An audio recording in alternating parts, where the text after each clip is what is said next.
welcome back to another video. Today is going to be another what I ate in a day, so I'll show you my breakfast, lunch and dinner. Let's get straight to it. So for breakfast, I'm having some sweet potato. Make sure your sweet potato is not too thick, otherwise it will take a lot longer to cook in the microwave. And make sure you prick it with a fork also, it's just going to help it cook through quicker. It tastes better cooked in the oven, but it takes so long, like around an hour or so, which is why in the morning sometimes I prefer to microwave it.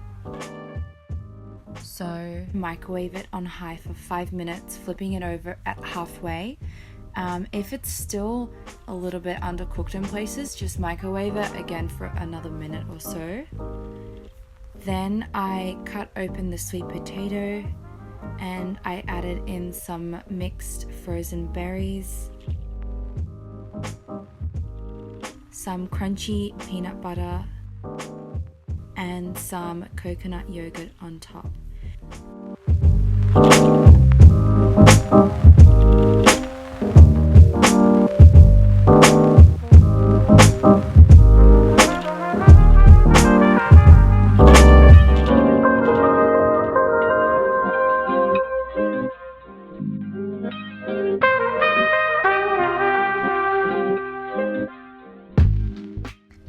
It looks like a weird flavor combination, but it actually tastes so good. You have the fluffy sweet potato mixed with the crunchy icy frozen berries, and then the cool creamy coconut yogurt, and then like drizzled in the crunchy nutty peanut butter.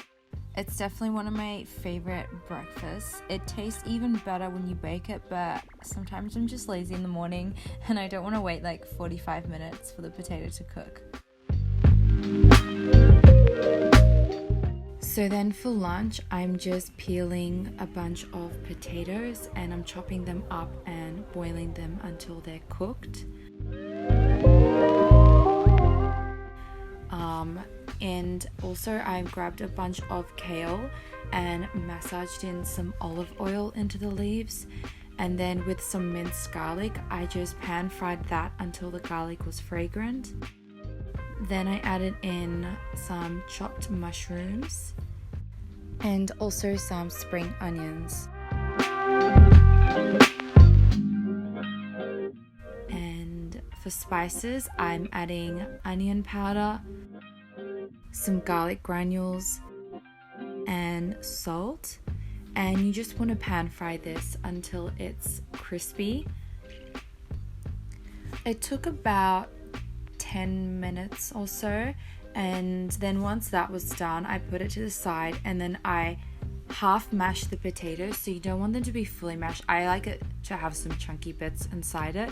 And then I just added in the garlic granules, onion powder and salt, and then you just serve it together, and this tastes really good. It's crunchy, garlicky and salty, and it's a really good way to get in a lot of greens because the kale wilts down a lot as it loses moisture in the pan.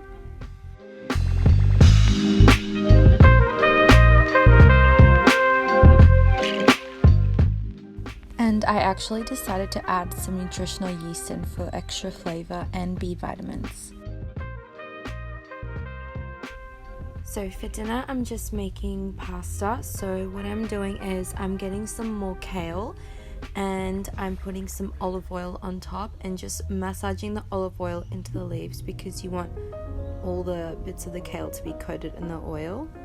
And you also want to make sure that the pieces aren't too big, otherwise they won't get nice and crispy. Then I'm also adding in some broccolini. And I just saute that until it's crispy, around 10 minutes or so. And then I'm adding a few cloves of garlic and I'm putting a little bit of olive oil on top. And I'm letting that saute until it's fragrant for about a minute to infuse the oil. And then I'm adding some chili flakes and some salt. Then I added in the pasta.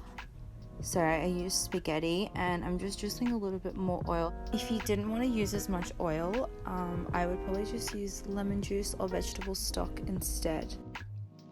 Then I'm tossing the pasta in vegan parmesan It's pretty easy to make. I just use cashews, nutritional yeast, salt and garlic powder, and I blend that all together until it forms a parmesan. And then to finish off, I wanted to add in some parsley.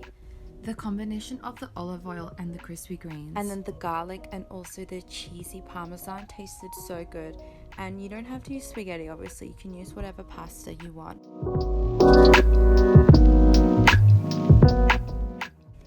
So that was my full day of eating. I hope you guys enjoyed. I try to keep the recipes pretty interesting, otherwise I get bored eating them.